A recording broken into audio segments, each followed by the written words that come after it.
In Wilfred Owen's Dulce et Decorum Est and W. H. Auden's Musée des Beaux-Arts, a critical tone is established throughout both poems to display society's ignorance and unawareness about the world around them, while disillusioning them about the reality of society. Now, for Musée des Beaux-Arts, one of the quotes I chose was, "How everything turns away quite leisurely from the disaster.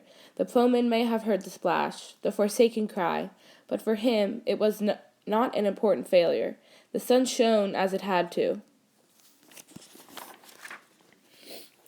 The use of the word leisurely here in this passage reveals how calmly everyone around kind of reacts to the fall of Icarus and how no one is really rushing to help him. Icarus' death is also labeled as an important failure because it wasn't the sun's fault Icarus' wings melted or Icarus fell, and the people need the sun more than they need Icarus. These words highlight kind of a critical tone as well throughout the poem, showing that society will always be preoccupied with something else that is going on in their life. And the second quote I looked for from Musée des Beaux-Arts was,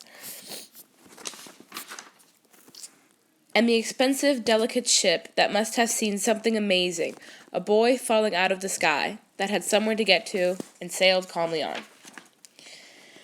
The people on this expensive, delicate ship sailed calmly on, which shows that people did witness Icarus fall, but were too busy to help or care at all.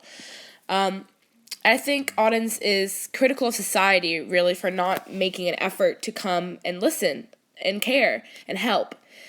And I think you can view this as the modern theme of disillusionment as well, because the effect on the audience makes the reader feel insignificant in the grand scale of life.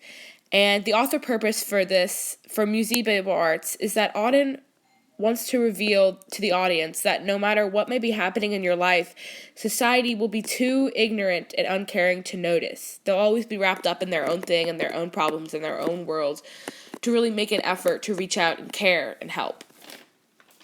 So the second poem I looked at was Dulce et Decorum Est, and the first quote I chose for this was,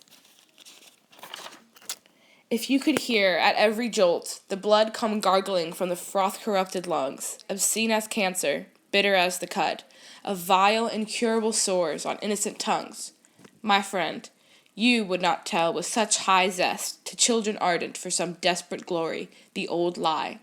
Dulce et decorum est pro patria mori."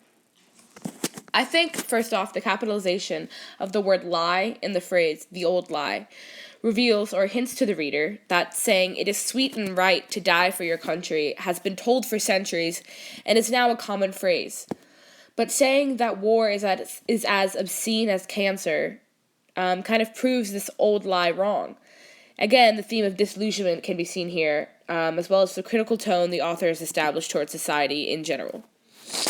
Now, the second quote we're looking for is, "In all my dreams, before my helpless sight, he plunges at me, guttering, choking, drowning.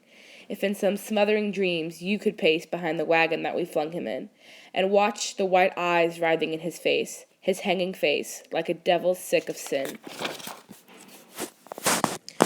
I think Owens here is trying to put the reader in his place by using descriptive imagery.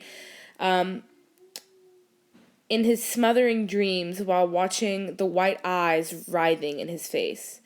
I think Owens uses this type of imagery to show readers the real reality of war. I think also Owens is trying to prove to society that the world around them isn't as they see it, and is basically here to tell them the truth. This poem has an effect on the reader that makes them open their eyes to reality, to the world around them.